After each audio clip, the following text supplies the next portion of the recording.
In our previous lecture, we studied the gods of Egypt and Mesopotamia, the many gods. I selected 6 gods from each culture area, and we looked at the way those cultures understood and worshipped the idea of deity. Today, we're going to move to the gods of another area, the geographical area between Egypt and Mesopotamia, that of Canaan and Syria. Now, in this area, which was a kind of cultural and intellectual crossroads of the ancient Near East, the religious ideas of the indigenous peoples were influenced by what I've been calling the superpowers of the ancient East.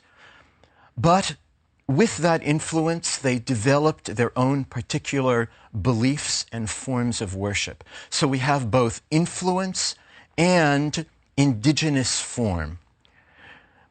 We have distinctive regional understandings of deity. Now, we're going to be looking at the gods of Syria and Canaan and adding a view from the biblical perspective. That is, from the material in the Bible, we can get a sense of how the biblical prophets, lawgivers, authors understood Canaanite religion. And this is very exciting. Today, we have the documentation of the ancient Near Eastern myths which tell us about the Canaanite gods, and we have the biblical view of these same Canaanite gods. And what I will point out in this lecture is that there's a shared vocabulary between the religion of the Bible and the religion of Canaan. Now, this may come as a startling assertion to many. Aren't these very different systems? Yes, ideologically, they're markedly different. But in terms of vocabulary, they share many similarities. These include names of deities, such as El, Baal. They include place names, especially in ancient Israel, and ideas of sacred space and time. And using this knowledge of a shared vocabulary, we can gain a richer understanding of the historical context in which biblical religion emerged.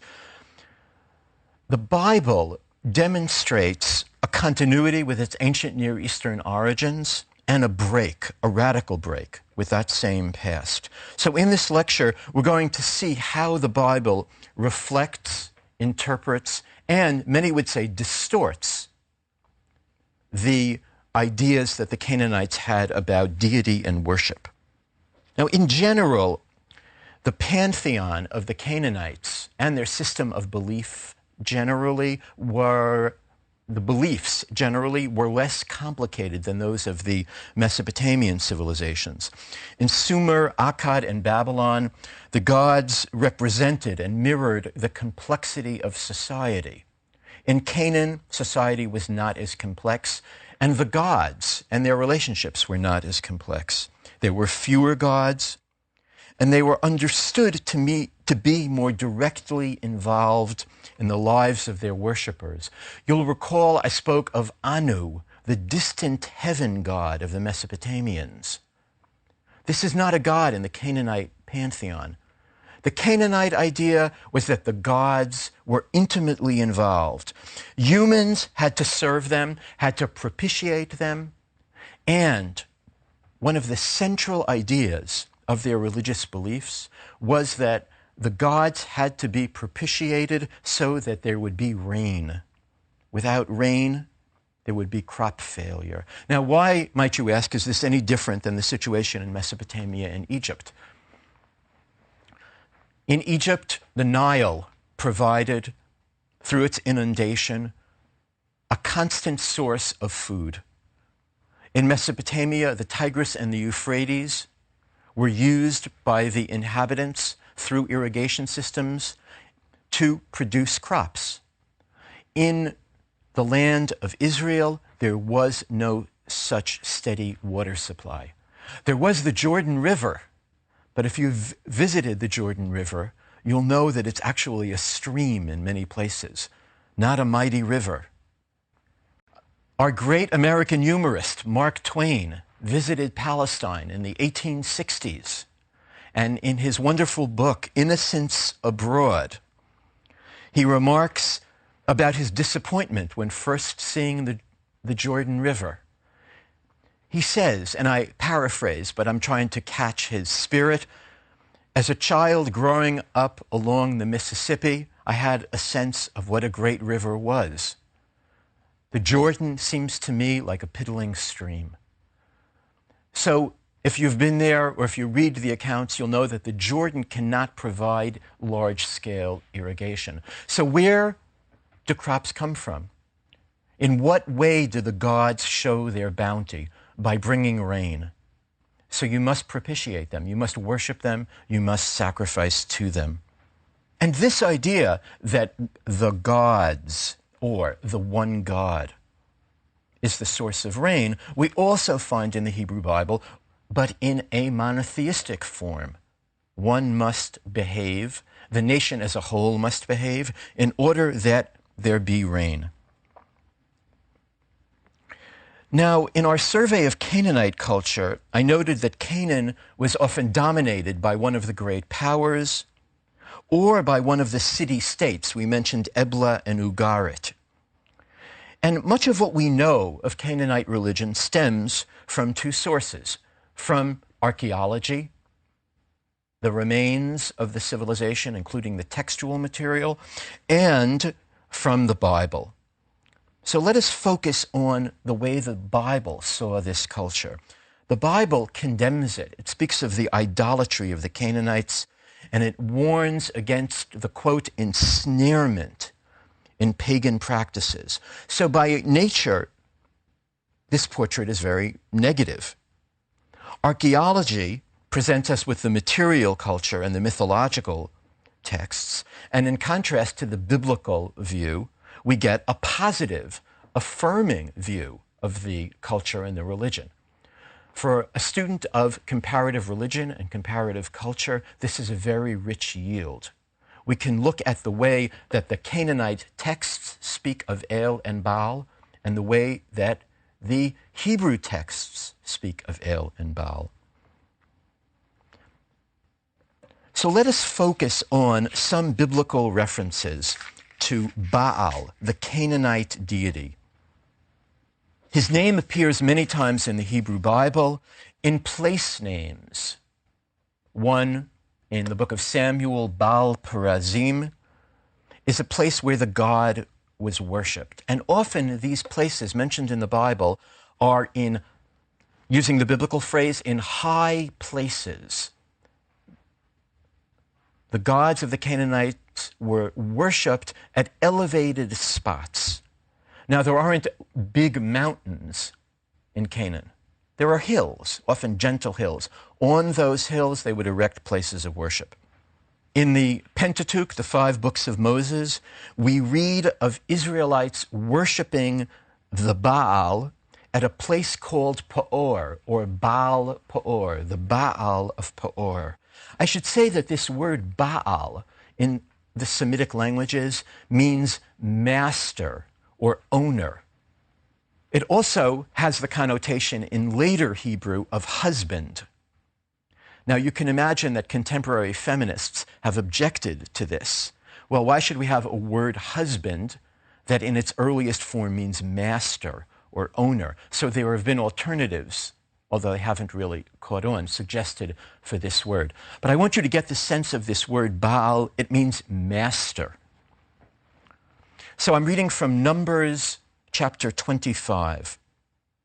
And this is during the sojourn of the Israelites during their travels. While the Israelites were staying at Shittim, the people began to have sexual relations with the women of Moab. These invited the people to the sacrifices of their gods, and the people ate and bowed down to their gods.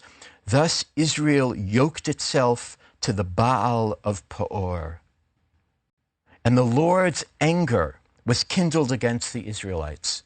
The Lord said to Moses, "Take all the chiefs of the people and impale them in the sun before the Lord, in order that the fierce anger of the Lord may turn away from Israel." And Moses said to the judges of Israel, each of you shall kill any of your people who have yoked themselves to the Baal of Peor. A very fierce reaction to idolatry as the Israelites understood it. If you pay fealty to this God, you deserve to die in the most horrid manner. And the text now becomes even more specific. It's not just a general idea, you will die, but we're told of the killing. Just then, one of the Israelites came and brought a Midianite woman into his family in the sight of Moses and in the sight of the whole congregation of the Israelites, while they were weeping at the entrance of the tent of meeting. When Phinehas, son of Eleazar, son of Aaron the priest, saw it, he got up and left the congregation, taking a spear in his hand. He went after the Israelite man into his tent and pierced the two of them, the Israelite and the woman, through the belly.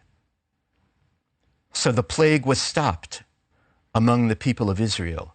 Nevertheless, those that died by the plague were 24,000. Well, this is a serious infraction, not something taken lightly. This is the message of this passage. If you worship the Baal, the consequences will be dire.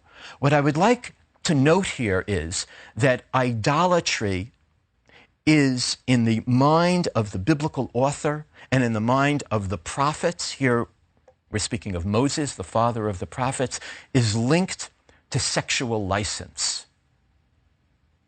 And here is a story in which they are combined. When Israel was staying at Shittim, the people began to have sexual relations with the women of Moab. And this is combined in their mind with the worship of the deity. Sexual transgression and idolatry. Now, later in Israelite history, and we move along in biblical history, during the period of the Judges, we are told constantly in that book, there was no king in Israel, and each person did what was right in their own eyes. And in this period, we have many mentions of the god Baal and the cult of the Canaanites. The dramatic story of Gideon, one of the heroes of the book of Judges, tells us that his father built an altar to the god Baal, and that Gideon was commanded to take it down. He was commanded to, quote, cut down the Asherah that is near it. Now, the text doesn't make clear what this is, the Asherah. It seems to be some kind of god, but he's supposed to cut it down, so perhaps it's some kind of object. As we read further in biblical texts that refer to Canaanite religion, and as we compare these texts to the texts of the Canaanites themselves, clearer picture of what Asherah was will emerge. In the book of Kings, we read of Elijah's contest with the priests of Baal. And this is a very dramatic contest, and from a literary standpoint, it's set up this way. There's one prophet of the true God, Elijah, and there are 450 prophets of the Baal. And the one prophet of the true God is going to best the 450 prophets of the false god. So the true prophet has to win out, even against the majority. These 450 priests are supported by the notorious King Ahab and his wife Jezebel, who are the arch enemies of Elijah. Baal worship in this period is depicted as something widespread.